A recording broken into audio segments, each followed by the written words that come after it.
Hello, Greg here. Welcome to the next episode of Take It EV.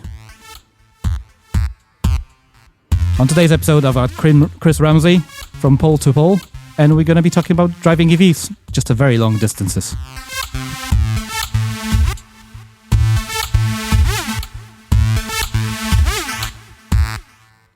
So, welcome to the show, Chris. Hey, thank you for having me on board.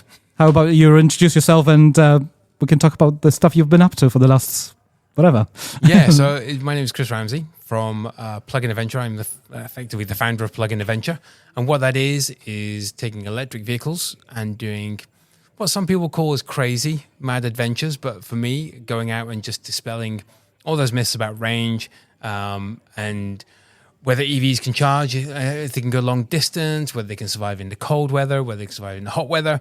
And just showing people just what's possible with electric vehicle technology. So I've been doing that for over a decade now. Or some of us call it fun, or I wish I could do that. Yeah. It's basically, it started as a hobby, started as a bit of a passion, and it's turned into, I wouldn't exactly call it a day job. It's very difficult to get paid doing this kind of stuff. But it's turned into an amazing opportunity to showcase just what's going on in the world, which is I say we, because I do this with my wife, Julie. Yeah. Unfortunately, she can't be with us today. So, and we're just very fortunate and very grateful to be able to do this.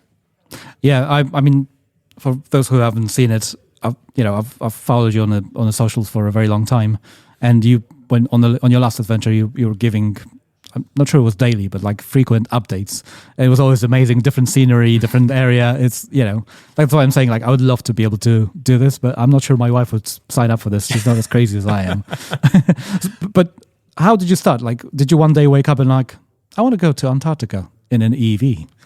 No, I mean, if we look back at when it really started, I mean, fully charged, or before even fully charged started, Robert has been a kind of an ever-present in what we've done. And I say that because we're sitting here in everything electric right now recording this. And this is kind of an evolution. But I was sitting in my office. I was at my old company. And for a lot of people who don't know, my background is actually oil and gas. I live in Aberdeen. And Aberdeen is the oil and gas capital of Europe. So you work in oil and gas. So that's actually my background. I don't work in that industry anymore. I haven't done for a number of years. And I discovered a Nissan Leaf, an advert popped up on my computer. And I thought, what's this all about? And I was that person that said, these electric cars, they're not very good. I don't think they can go very far. There's probably no way to charge them. So I got curious, and that's the way my brain works. Being a massive petrol head, I love cars. So I got curious, and I just said, I'm going to borrow one from my local Nissan dealer, and I'm going to drive it to Edinburgh. Why don't we do 3 capital cities? Go to Edinburgh, London, Wales, into Cardiff, and then come back to Aberdeen. And we'll do that in a long weekend and just go and have a cool kind of weekend away road trip. And that's what I did with the 2 of my friends. And during that trip, I met Robert Llewellyn. I met Jonathan Porterfield from Eco Cars. These guys reached out and said, hey, you're doing this cool thing. You're mad. Let's meet up. And I came back from that trip. Had an absolute nightmare, if I'm honest, because there was 60 chargers in the entire country at that point. We were dangling extension cables out of hotel windows.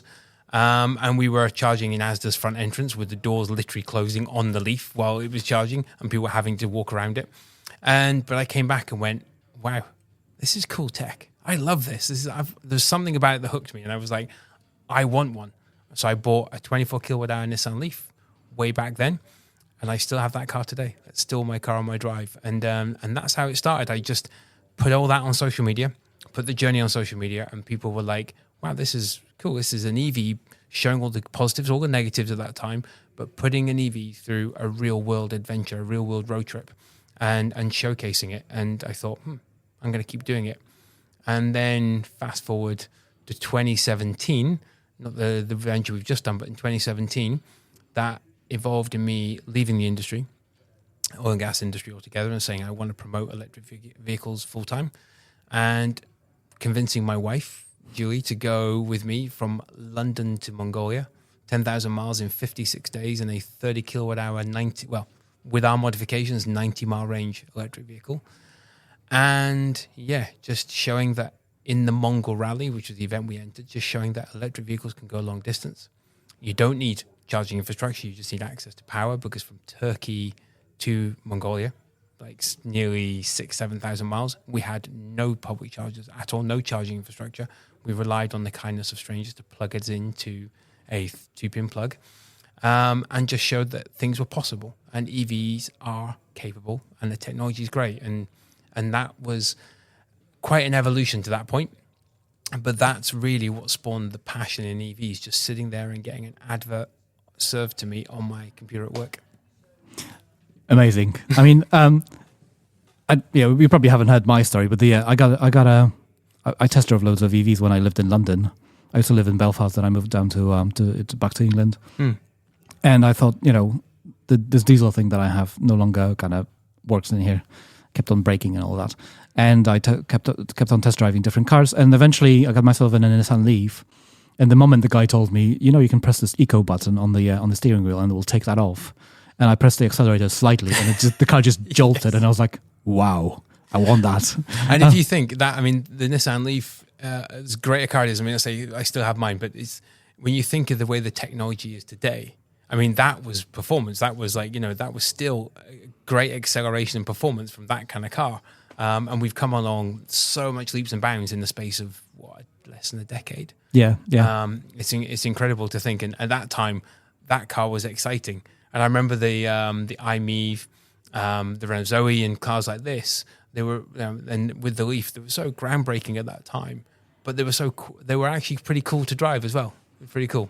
Yeah, I always like the fact that the car doesn't look like it can do what it can do. Like, it's one thing to get in a Tesla Model S and just be fast, because I did that as well. Prior to getting into the Leaf, I actually, because Tesla was pretty open about like test driving. They will give you the keys for an hour and let you do whatever. And I did, loads of crazy things in that Model S for an hour. And but it was just prohibitively expensive, even though I could technically afford it. I lived in a flat in London. I just didn't see any reason to have a massive car like that. And it was super expensive. So that Nissan Leaf, because it looked, like it couldn't do what it could do. Yeah. I like that appeal. I like the fact that it's a, not Pandora's box, but like, I don't know what the analogy would be, but it just doesn't look like what it is. And nowadays, obviously, people expect EVs to be fast because everybody knows. But back then, people thought, if it isn't a Tesla, it's going to be sluggish. But it wasn't.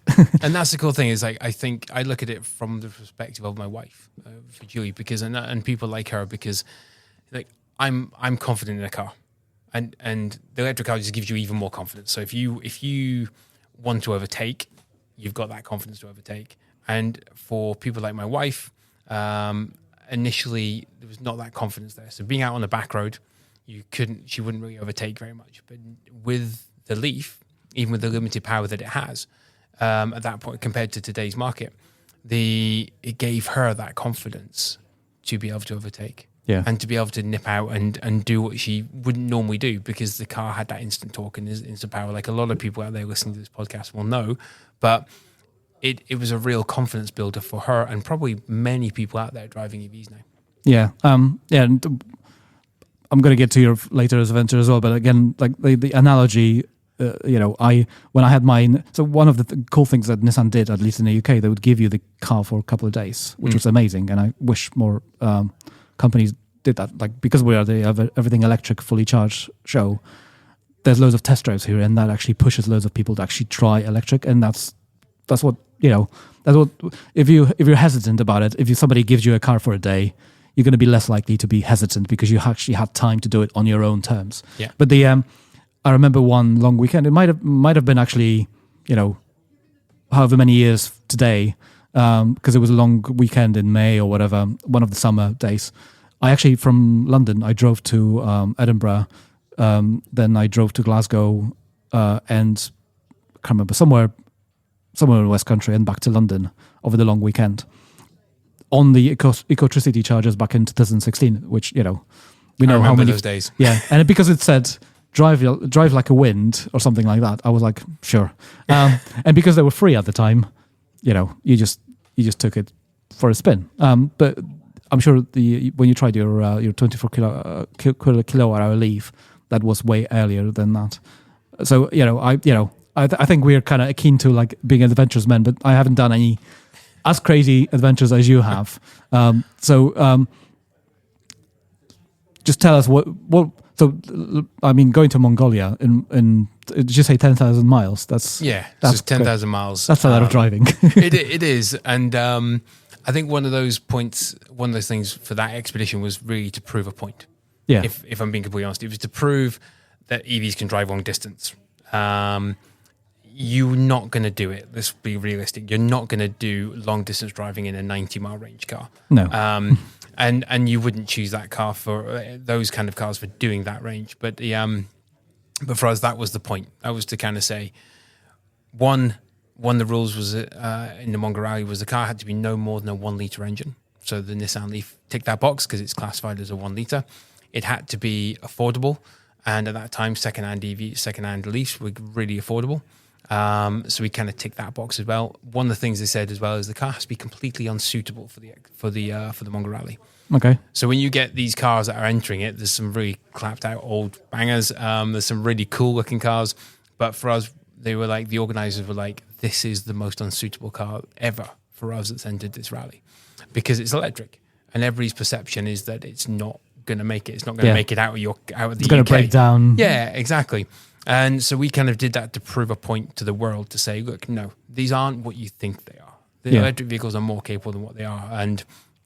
But to still drive 10,000 miles across the UK, Europe, Georgia, Azerbaijan, the whole east of Kazakhstan, into Russia and into Mongolia, that was still a challenge. And to do it basically in 56 days was pretty tough. It was very tough. I was going to say pretty tough. It was very tough.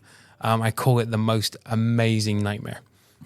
That's the journey we had. I mean, we had incredible times. We had amazing times. And the one thing we found, as soon as we had to turn to the public and say, can you plug us into charge, whether that be in somebody's home, a car garage, a petrol station, fire stations in Russia opened their doors to us.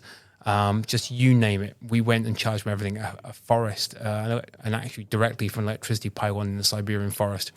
Everybody opened their doors and went, yes, come and plug in. Wow. And that made the journey so amazing because it had changed our perceptions of the world. And I think that's one of the reasons why we love doing what we're doing. If you take the EV aspect away from it, it shows us the world is not the place that we're told in the media. Yeah. We love that side. We get to meet amazing people, colorful characters, and just showing that there's so much kindness and so much amazing individuals out there, and the world needs to know more about those people. So that's another driver of why we do what we do. Yeah, I mean, the sad thing about the today's world is that media just wants to sell advertisement, and the love and kindness doesn't sell as many ads as hate and polarizing people, basically, sadly, and doesn't get as many clicks and shares. But I'm trying to combat this on this podcast, and I'm sure there's loads of other media where we don't do this for commercial, elements at all. So anyway, but so crazy journey, 10,000 miles, and I'm sure you have some stories. But you then next year or later on, you were like, how about we do something even crazier? Yeah, to frame it for people, so. We literally got back into the UK middle of January this year. On the 29th of March, myself and Julie set off from the 1823 magnetic North Pole up in the Canadian Arctic, 250 miles into the Arctic Ocean, and drove all the way from there to the geographical South Pole in Antarctica. So that's 23,000 miles, 14 countries, 3 continents. And we did that in just over 9 months. And we've literally just come back to the UK, like I said, middle of January, and we're still trying to make sense of the world after completing it. Because a lot of people say, what's next? And we're still trying to deal with what's just happened, if I'm being honest. And it's just, and that expedition came literally from finishing the Mongol Rally. Sat down in my room and looking at, I've got my bedroom wall is a giant map of the world. And I look at that and get inspiration. And I thought, what could we do? The Mongol Rally showed people what's capable, and that EVs are possible. And we said, how can we take that one step further and just dispel all of those myths out there? Okay. Range, cold impact, and the list goes on. There's not enough infrastructure. Well, we went to 2 places in the world that doesn't have any infrastructure whatsoever at all. Being up in the Canadian Arctic in the middle of the ocean, being in Antarctica, there's just no infrastructure. Yeah, so not too many rapid chargers in there. Exactly. and we challenged all of those myths in one expedition. And it took us 6 years to make that happen. A lot of people see the expedition and go, oh, great, it's amazing what they did. They had Nissan behind them, they had this company behind them, and yeah, everything was great. But that was 6 years of blood, sweat, tears, a lot of reassurance from each other to make that happen. It was a lot of work. I'm sure it was. So many questions that come to mind. But what do you do to actually come up with a tour like that? Do you have to have permissions to be in some of these places? So many questions. How do you organize this? Do you do it yourself? Let's start with the first one, the ride to Mongolia. You just basically you can't tell me that you just got yourself a car, put beefier tires on it, because I think it was slightly modified for the terrain, because you weren't driving on nice roads. Yeah, and literally that is. It's looking at different things. First of all, it's having that idea and having that creative spark, and it's something. Even Julie questions me at times, saying, "How do you? Why does your brain work like this?" And I can't actually answer that question. There'll be one day something will be on TV, or somebody will say something. I'll overhear a conversation, and it'll put something in my head. It'll just spark something. And so, I do get a lot of questions like just now and you may be preparing to ask it, but what is next? And the honest answer is, I don't know what's next in terms of an expedition. My brain is still figuring that out, and at some point something's going to spark in my head that goes, oh, what about this?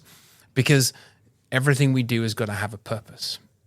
So I've got loads of ideas to go and do some expeditions or do some, but they're not doing anything. They're not doing anything for the world. They're not doing anything for communities. They're not doing anything for people. It's just fulfilling a desire to drive and go to a country. And for us, that's not what it's about. Yes, we do cool expeditions. Yes, we go to these amazing places. But for example, with Pole to Pole, we put chargers in the ground through one of our charging partners, NLX Way, to make it possible in South America for people to, when they adopt an electric vehicle, buy an electric vehicle, they can then charge their car. They can drive through their country because we have put chargers in the ground for them. So that's what we mean by purpose. Peru had chargers in Lima. So I had one or two DC chargers and some fast chargers in Lima. Now it has a border-to-border AC and DC charging network, thanks to Pole to Pole. Have you guys appeared on any of the national televisions? I'm sure you're invited to some. When you're driving across the multiple countries. Did you say 30-something thousand miles, right? Yeah, 23,000 miles. Yeah. Yeah. You've got some time when you turn up at a place that doesn't have any charging infrastructure. You're going to be there for a while, so you've got some time to kill, right? I'm sure you have some stories to tell, but you also appeared on the national television or radio, and I'm sure that pushed some buttons when it comes to local politicians and activists who were keen on getting this through. They were like, "There's this man coming from a crazy abroad place, and he wants to drive electric car through our country, and we don't have infrastructure. We cannot have that." Yeah, I'm sure that happened. Well, that's the thing, but it's working with private businesses. So NLX Way was say in South America, who we worked with there. In the US and Canada, and there's vast charging networks already. But we kind of needed to travel through South America and thought, but people do the Pan American Highway all the time. The other aspect. It's a big overlanding route. So you hear about people in their Land Rover Defenders or in their VW, in their bus, in their camper vans and stuff, traveling up and down the Pan American Highway all the time. How can we transition that into people doing that very same thing, but those vehicles are electric? And they can't do that if there's no infrastructure. So that was kind of, we focus on that. One, we build a network so we can drive through there, essentially. But how does that stay there and how does that give back? So that was one of the key elements. But obviously, as part of the expedition, we were traveling, as you say, through countries where people kind of go, no, these guys are coming through. How can we use this story to change policies, to make change happen in our country? And we've now heard that in Guatemala, we worked a lot with the British embassies to connect us with organizations and radio stations and such like. So in Guatemala, the British embassy engaged with us and got the EV Association and one of the government officials there. And now we've heard that the government are making changes to incentivize and give out effectively incentives, yes, for electric vehicles and for businesses to go electric and also for businesses to install more chargers. And that's come from the fact that we were in that country passing through and we had that conversation with the embassy and with the EV Association and with the government. So again, it's a lot of that work that goes on behind the scenes that people will never see or never know until we tell you on a podcast. So there's all that kind of work that we hope that there's these ripple effect legacy projects or legacy impacts that are going to come from pole to pole. I mean, like the old saying goes, let's talk about stuff, right? Once you show it and talk to people about it, all of a sudden that turns a button in their brain or whatever, like, or and no, I shouldn't say knob in the brain because that sounds terrible in the UK, but you know what I mean? Like it just triggers this thing, triggers a neuron, right? A brain cell. It's planting a seed with people. Oh yes, that's a better way to say it. It's planting a seed for people to go, oh, actually, I think we have that problem. Maybe we could solve it by doing this. So yeah, I do a podcast. I should have a way of with words, but I'm sure you have some stories to say, and you think that you want to share, like from the journeys, like anything that surprised you, like even because you living in Aberdeen, I'm sure you see loads of people from different countries because it's like I say, it's an oil and gas kind of capital. But I'm sure there were things that surprised even you and your wife. Like anything you want to share, or shall we? Let's do a break and then let's talk about it after the break. Okay.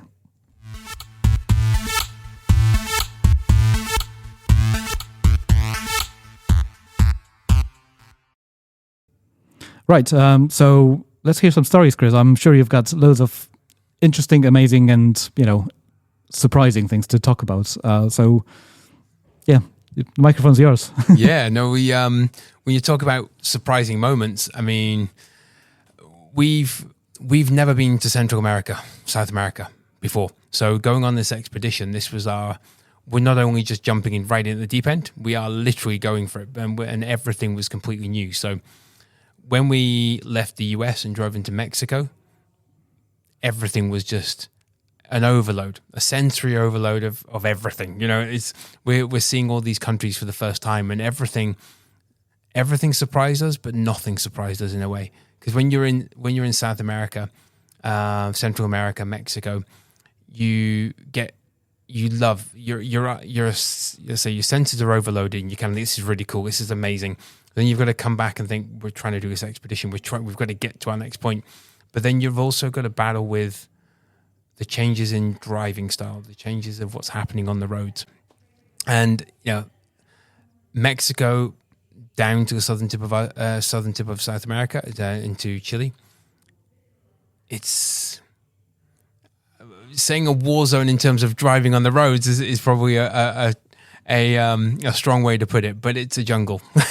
Yeah, people have different driving styles. Yeah, and it's like when we talk about aggressive drivers over here in the UK, we haven't seen anything. But it's fun as well. That's one of the challenges of the expedition is kind of we found with driving into these countries and driving into Mexico City and to Lima.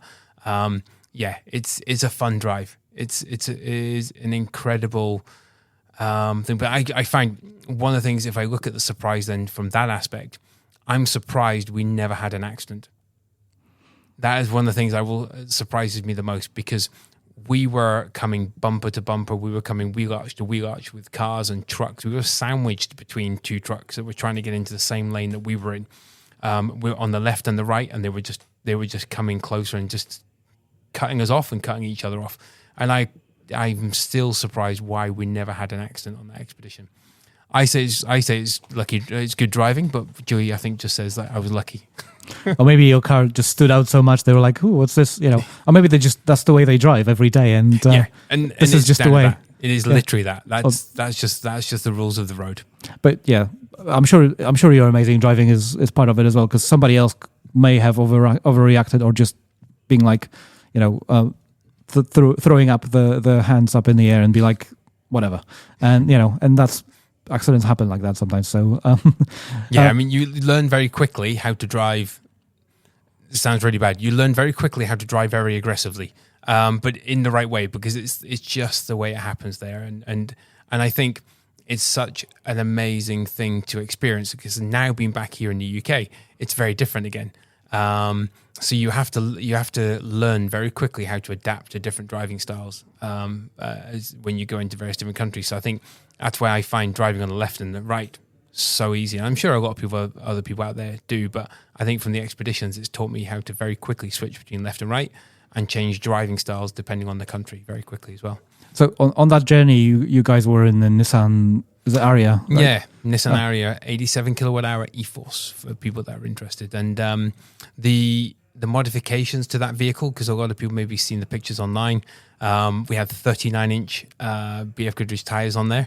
And that was literally just for the polar regions, because we need 17-inch alloy rims, 39-inch tires.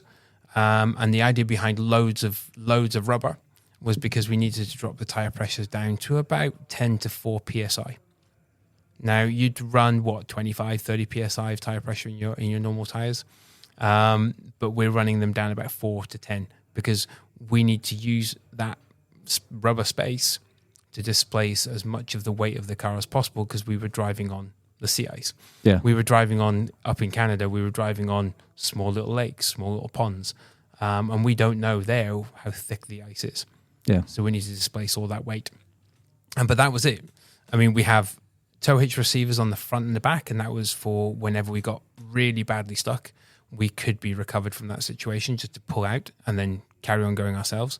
But we didn't touch the drivetrain, we didn't touch the battery, we didn't touch anything at all. The suspension, it is all stock Ariya vehicle. And the idea again is to show people just how capable EVs are. Was Nissan actually interested in the data from the car? Because as much as the test driving and like whatever they call the testing, like the proving grounds and all that they do, it's not as much driving as you guys did, right? And it's not those test drives and again, I don't know what they're called. Apologies to all the people who are working in the industry, but you know what I mean. All like that the R&D and the test driving and the date. Yeah, I understand what you mean. Yeah, that's done by professional drivers, people who do this day in, day out. So there's some biases, I'm sure, there, right? It's not just a person who hasn't done it and just wants to go from A to B, if you know what I mean. They have a schedule to do, like, So were they interested in the data out of that car, or was did you have any? Did you talk to Nissan? I'm sure they knew about it, right? You didn't just buy a car in the UK and shipped it overseas. No, so yeah, we were very fortunate Nissan came on board as a partner on the project. So Nissan supplied us with the Ariya, and myself and Julie managed the entire project. So this was, because we've seen a lot of people have asked us the questions like, how did we get picked to do this expedition? How did Nissan pick us? And it's not to move away or shy away from the involvement Nissan had, because they were absolutely crucial to the support to the expedition. Without them, we could never have done this. So they supplied us with a vehicle. The engineers were there on hand in case we had any questions or needed any advice or technical information. But we appointed Arctic Trucks in Iceland as the company to modify the vehicle, to do the modifications required. And these guys are the experts. They've been doing Antarctica expeditions for about 25, 30 years. They are the experts in that. They were the guys who modified the vehicle for the Top Gear Polar Special. So they know what they're doing. And we gave it to them. They got on with that. And then they understood what we needed to do, minimal modifications. This is their first ever vehicle electric vehicle they've ever modified. We gave them 3 months to do it. It takes them about a year to modify a combustion vehicle in comparison. So it was a huge challenge for them. They stepped up massively. But taking the car into those conditions, I mean, we saw minus 39 in the Arctic, which was our coldest, with wind chill, drops it down even colder. And so there was a lot. And well, I was going to say, and then we had plus 48 in Arizona. So we were seeing both extreme temperatures. The car was pushed through every terrain, every climate condition you can think of. So there is a lot of data there, and there is a lot to learn from it. And and from Nissan perspective, they are looking at a lot of different aspects and how they can use this, because that, as you quite rightly said, you can't get that data. You can do a lot of testing, you can do all that testing, but you can't get that data in the real world, and you can't beat real world testing. So yeah, there's a lot to learn from it. And they didn't help you on the Mongolia rally, right? That was just you taking it, and they probably just saw it and they were like, we could help this guy. Yeah, I mean, Nissan from having the Leaf, and then doing various things like I did the 3 Peaks challenge in the 40 kilowatt hour Nissan Leaf, where you have to climb the 3 highest peaks in the UK and drive to them in 24 hours. I didn't do the mountains, thank God. It was a Nissan employee that did that, so I worked with Nissan on that. I did the John O'Groats to Land's End and back. That was in a Nissan Leaf. That was a personal thing between myself and Jonathan Porterfield from EcoCars. Yeah, I remember watching that. Yeah, so I've done a lot of things, and predominantly it's been in the Nissan Leaf. So Nissan, I've had a good relationship with them for a long time. Yeah. So when Pole to Pole came about and they had the area, because initially when I came up with the concept, they didn't have the area, but when they actually had the area and it was able to be launched, when I had a conversation with them about it, they were on board straight away. They got it straight away, and they knew that we were the people, if anybody in the world could deliver it, that we could do it. And that's to probably frame it, because what we've just achieved has never been achieved by any vehicle before in history. So we're the first, not only, and this is not an ego thing for people, it's like, we are the first people in history to attempt it. And it's very surprising when you think how many adventurers have come and gone, how long the combustion vehicle's been out there for, but nobody's ever attempted to do this. Interesting. And we've done it. First people, husband and wife team from Aberdeen on our own.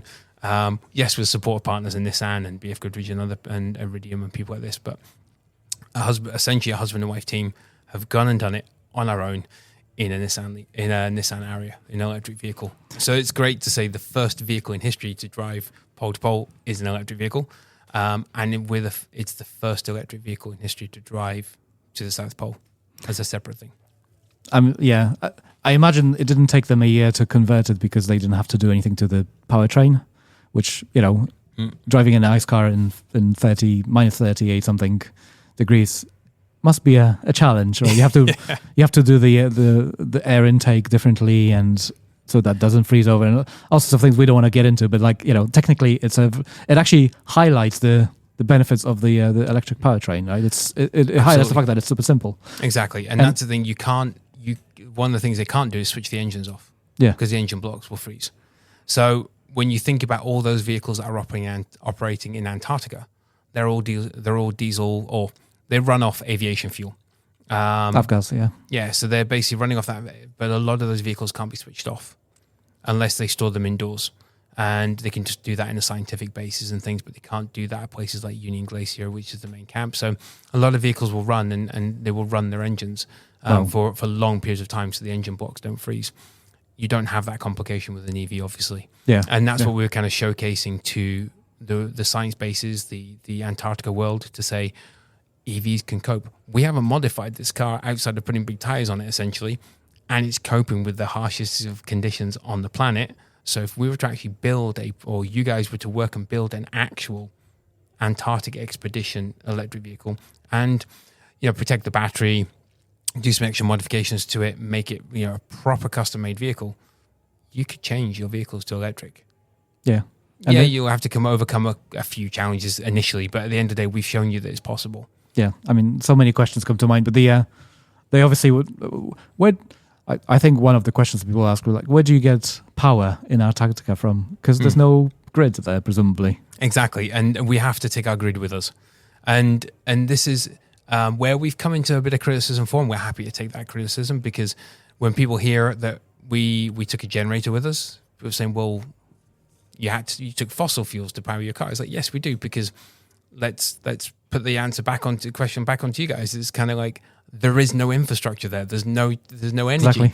So, and we trialed a portable wind turbine in the Arctic. We worked with a trailer company and guys from Electron Garage up in Scotland to build a wind turbine trailer. So I put a 5 kilowatt wind turbine on top of a trailer with an inverter and a battery backup device to try and harness wind in the Arctic.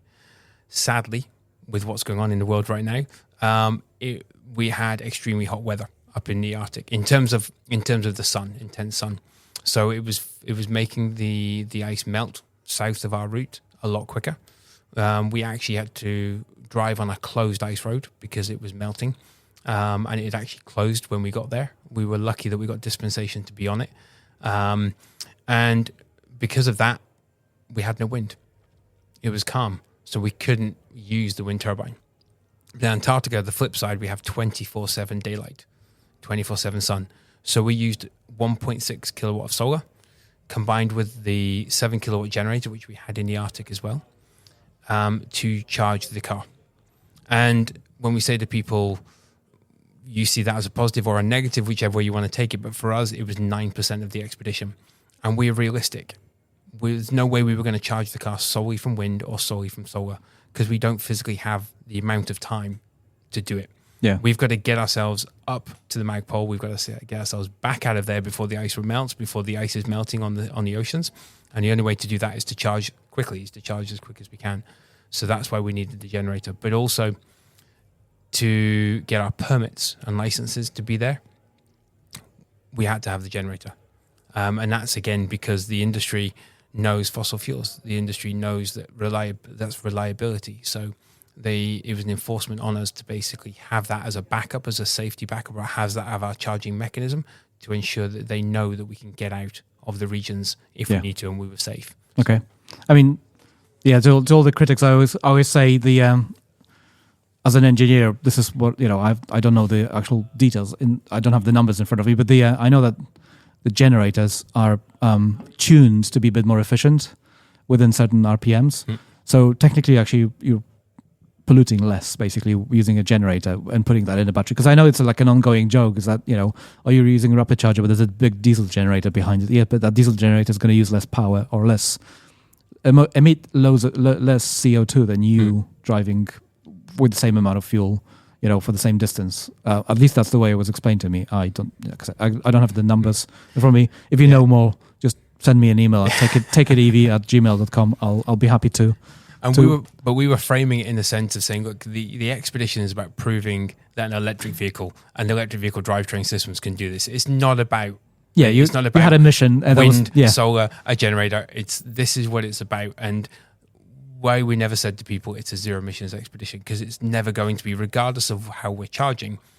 Everything's made from fossil fuels in oil in a certain way, so nothing can ever be zero emissions. So we just said to people, look, we're trialing and innovating new technology. We're trying to find ways, and we're trying to push the renewable energy industry forward in terms of exploration, in terms of adventures.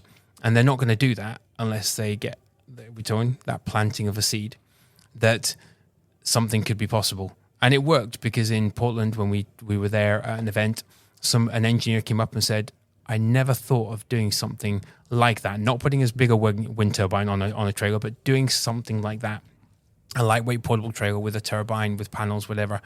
You've given me an idea, and I think I'm going to run with it. And that's great. Yeah, that's all we want to. That's what we want to do. Well, you're doing it as an inspiration and adventure as well. And I was just about to get to that point. Is that at the end of the day, the mission is to test the car, right? You just to say EV from A to B, not EV charging cleanly from only zero renewables. Because I'm sure the grid isn't as clean in Mexico or Guatemala or whatever. I have no idea. I have no numbers, but I presume that's the case, because they do not have as many green in like initiatives there. Again, I'm just pulling the numbers and facts out of my bottom, but I presume so. You may prove me wrong, but the grid's not green everywhere. And exactly, and the grid is.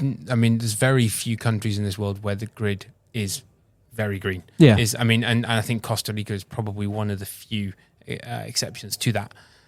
because they run at about 99.9% renewable. Yeah. And there is great strides actually in countries like Nicaragua and Mexico and things. And I think for me, that's, if I look back at the expedition, I mean, we achieved something, me and my wife achieved something pretty amazing. And it's only now that we're able to kind of actually reflect on that and think, actually, yeah, we did do something pretty cool. But one of our disappointments, because we had to move so quickly with all the challenges and all the changing of timeframes and points on there, we've looked back with a little bit of disappointment and say we couldn't share as much of those stories as we wanted to, because there is so many cool things going on in all these countries, and we wanted to share that as part of the expedition. Like for example, in Vancouver, Harbour Air, they operate all the seaplanes. They've been working on a trial project. They've got an active prototype seaplane, electric seaplane. It's hopefully going to be in full production, full operation in 2025. But their plan is they're changing their entire fleet. But they're not going and buying new planes. They're taking the existing planes they've got, and they're converting them and retrofitting them, because it's actually better to do that. Yeah, to prove a frame for maybe as an ex-pilot, I can tell you that it takes years and years and years to go through all the certifications to actually make sure that the frame is actually viable, airworthy, as they say. And when you look at the plane, they say this plane is from 1969 or something. You're like, that's crazy. Yeah, they still the things used to be built pretty good, like back in the day. Like this, I used to fly an airplane that was built in 1968, and it's still flying to this day. So so I mean that's one of the things we were very disappointed about doing, because in places like Mexico, Guatemala, Honduras, Nicaragua, there are so many amazing things going on, and their grids are getting a lot better. There are a lot more renewable energy projects going on. There's a lot of cool things happening there, and we would have loved to have shared that. So I guess that's probably one of our biggest disappointments from the expedition, as a personal disappointment. So two questions, like on the like personal level. Have you ever had any times when because obviously you've got a plan to go, but I'm sure that you had a bit more you weren't very sturdy on your goals, right? You could say I'm going to stay here a day longer, or like, because things change, right? You have to plan for that. You have to have a plan. They change all the time. Plan A, B, and C, and D, right? But have you ever had a moment where you're like, I just want to stay here forever. I don't want to go anywhere else, or can we stay here for a month? Yeah. What kept you going, basically, is what I'm trying to say. I mean, sometimes the problem is, sometimes we had the challenge of we were keeping ourselves going really well. It was slowing down that was the problem. And that's the thing is, when I will say to people is, social media shows you one side of our expedition. It shows you the good side. A lot of the bad times that we had on the expedition, we had plenty. I mean, we're a husband and wife team. Husband and wives have conversations that don't, that lead to very heated debates, and we had plenty of those. And you don't get to see that, and there's a lot of we were put through a lot of stress emotionally and mentally through that expedition, and the ability to be able to stop in places, take a couple of days out, was huge for us.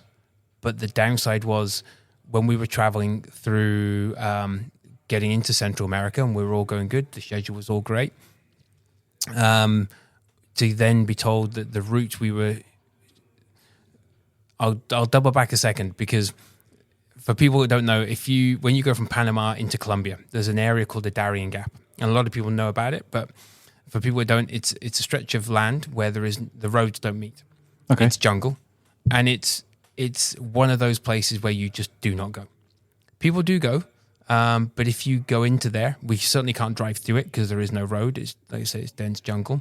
If we attempted to go in there, we could waste months just trying to drive through it, if we weren't kidnapped, if we weren't maybe murdered.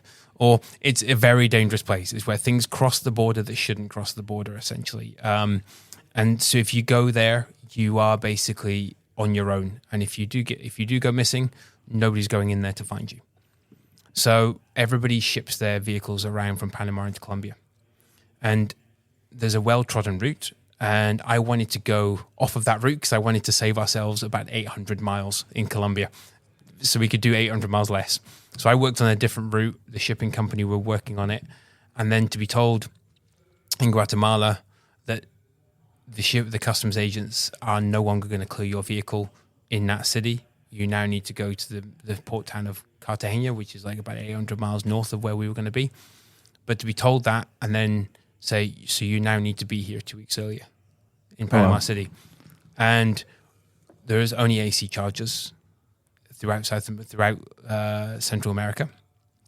So it meant every single day, drive one full charge, sleep, drive, charge, sleep, and driving through the night. And one of the things you do not want to be doing in Central and South America, if you can help it, is driving at night in some of the dangerous areas where we travel through. I don't mean all of the countries were dangerous in all the areas, but there are one or two areas you need to be careful with. But we had no choice. So we drove a lot at night and through the night, and we had to just keep moving every single day. Yeah. Every single day. And that puts a lot of strain on you. So when we got to those points, like Quito in Ecuador, where we could spend a couple of days, it was huge. And I say Ecuador because that is it's a long-winded way of saying that Ecuador was the place that we really enjoyed so much. I mean, every country was incredible, but if we pinpointed one country and say we want to go back to, there's a number of them, but Ecuador jumped straight up to near to the top of the list because it is such a beautiful, amazing country. And we drove through the center of it. We drove through, we're driving across the Andes in huge mountain passes, having an amazing, incredible time. The car, the regenerative braking system performed superbly. With the big tires and everything and the wind, we had a rooftop tent box added in Vancouver.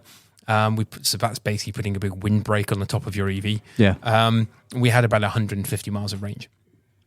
The car would generally have about 320 miles of range. So we halved the range because of these modifications. But when we were going through the mountains of Ecuador, we were getting over 200 miles. Oh, wow. Because we would use 8% battery going up. We'd reclaim 5% battery going down. It was just working really well. But then in Ecuador, you've got the Galapagos Islands, you've got the Amazon rainforest. And for us, we never got to see that. And we just experienced such kindness and such warmth and generosity in that country. I think we definitely want to go back there because it is just one of those amazing countries. And we just think there's so many, but if we get the opportunity, or I'll reframe that, we will make the opportunity, because if we don't make it, then it's never going to happen. We'll make the opportunity to go back to Ecuador because it just blew us away. That sounds amazing. Like, I mean, I was about to ask you about the efficiency. Like, what was the miles to kilowatt or kilowatt? No, which way is that? Yeah, how many kilowatt hours per mile, right? Or how many miles per kilowatt hour? But how efficient was the car, basically? And yeah, not very. Yeah, when you said massive tires, I thought, that's was there no option to actually change back to legal road tires? That probably would have made things way better, but. You would think, right? You think that would be the sensible thing to do. I don't know. I'm just. I'm sure there was a technical reason why you couldn't. Well, no. I mean, there wasn't. I mean, it was literally. I mean, what I'd done is because we didn't know what range we were going to get out of the vehicle at that time because we hadn't built the vehicle. I worked and done based on my knowledge and experience, and I kind of thought we'll probably be around about 150 miles. If we're thinking huge tires, rooftop tent. We added the tires also. They're adding extra weight. So we added around about, including the tires, around about 280 kgs of extra weight to the car. And like I say, the big rooftop tent, that's excluding that, and that adds as a windbreak. So I kind of calculated around about 150 miles, and it turned out I was pretty spot on. We could get a bit further depending on let's say terrains and things as well, and the warmth played a part in that as well, obviously. But that was kind of how it all worked out. So what I did was I mapped with NLX in South America. I mapped every basically 100 to 150 miles and said, this is where we're kind of looking to probably need chargers. And they were like, well, we've got more going in. So we've got more going here, more going there, more going there. So you're fine on that front. This way we'll get a charger here, which is going to be about 149 miles. So we worked on that basis. And when we could get 150 miles out of the car, comfortably, I was like, why change the tires? Yeah.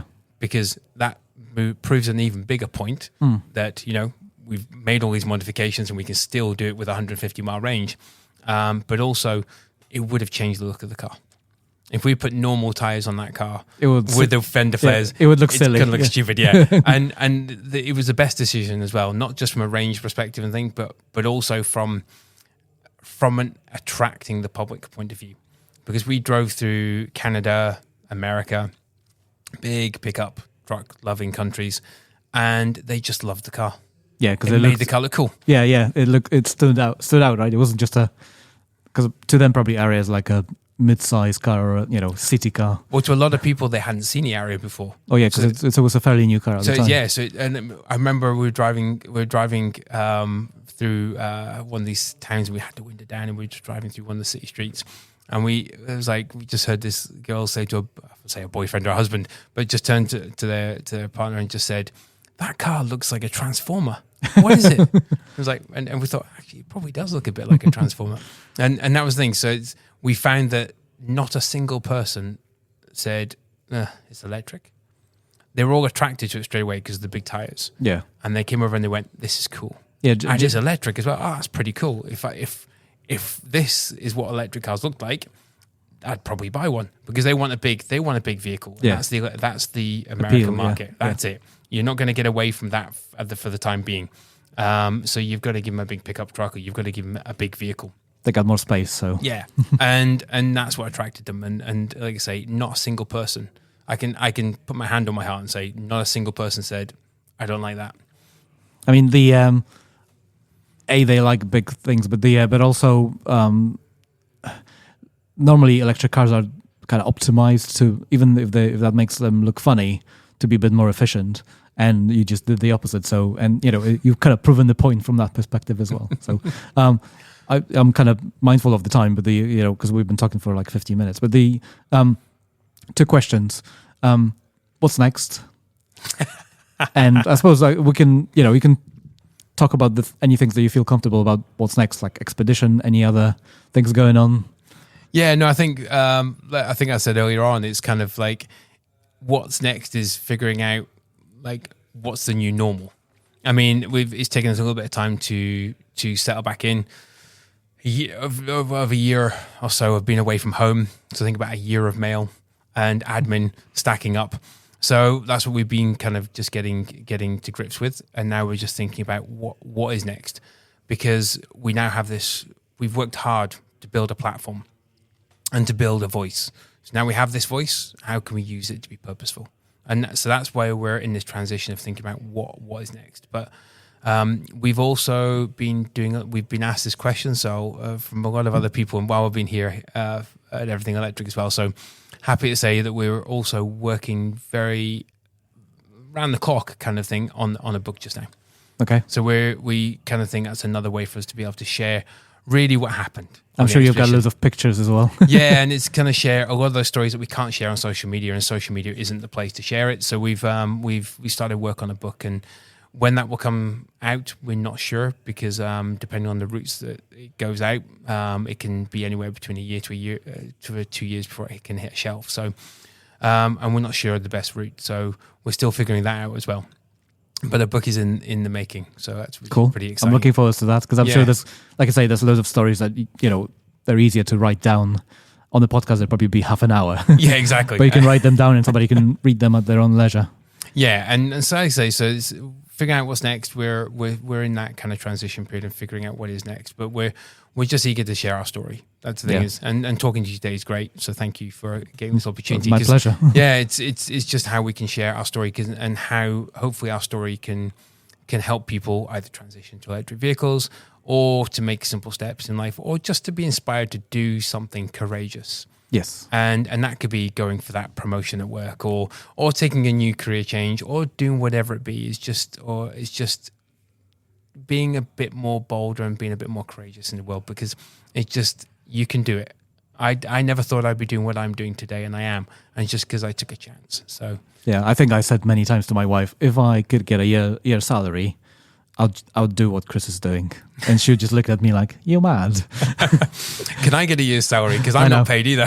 Well, I know. I learned that as well. I was like, well, okay, because have you had many people, just last couple of questions, have you had many people saying, I want to do this as well, I've got the funds, advice would you give me, or would you say to people, don't do it? We did it as a sort of proving the point and inspiring people, but because As in pole to pole, or yeah, or more, even driving to Mongolia. Although I'll probably strongly advise people against driving through Russia at the moment from the western side of the world. But although you might be lucky, but it's one thing to inspire people, and people did like the trip to Antarctica or whatever, like back in the day, like we're talking 100 something years ago, when these lands were unexplored. But now there's loads of areas where people just do the cool things that people thought were amazingly unachievable back in the day. They do it routinely. There's even like buses doing it. Do you expect that people will do this again? Somebody else is going to be like, I'm going to do this, in a different brand of a car, or do you expect people to do it again, or do it from bottom up, so to speak? Yeah, I mean, it's kind of it's kind of a weird question to answer, in the sense that yes, I do, but no, I don't. So I hope that what we've done, and I know a couple of examples that people have now been inspired to go and do electric adventures because of following what we've done. And I hope more of that happens.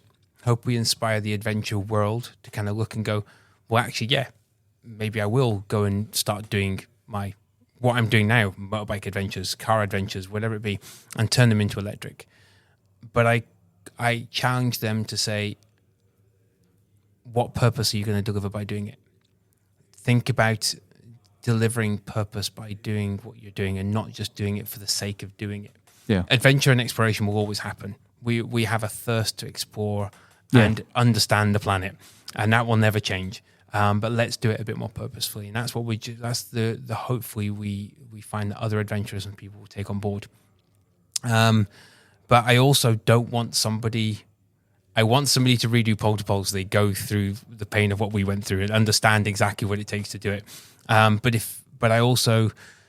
We did that as a statement to the exploration world in those specific regions, like Antarctica specifically, to say this is possible to go electric. I kind of not wanting to encourage people to go, well, let's go and explore Antarctica in electric vehicles now. Let's go and do these expeditions across Antarctica in electric vehicles, in that sense, because I don't want to encourage more exploration of Antarctica. Yeah. If that makes sense. Yeah, you don't want thousands of tourists to all of a sudden appear there. Exactly, and it won't, because it is one of those places that very few people in the world can afford to go to, in that sense. And so I don't want it to happen for that reason, but I want the electrification to come into Antarctica, and for that to be that inspiration point to happen for all the scientific bases. And we're actually trying to have conversations with a few of them just now to try and spur that on. So I hope it happens, but I hope it happens with purpose. I mean, we can finish on that word, because yeah, I have nothing else to say. Thank you, Chris, for appearing on Take It Easy, and I hope we can talk about your book when it comes out, and I hope I'll be able to read it, because I'm looking forward to seeing all the pictures. I'm sure there's loads of information in there that everybody else is going to be looking forward to. So thank you for your time. No, thank you very much. Cheers. All right.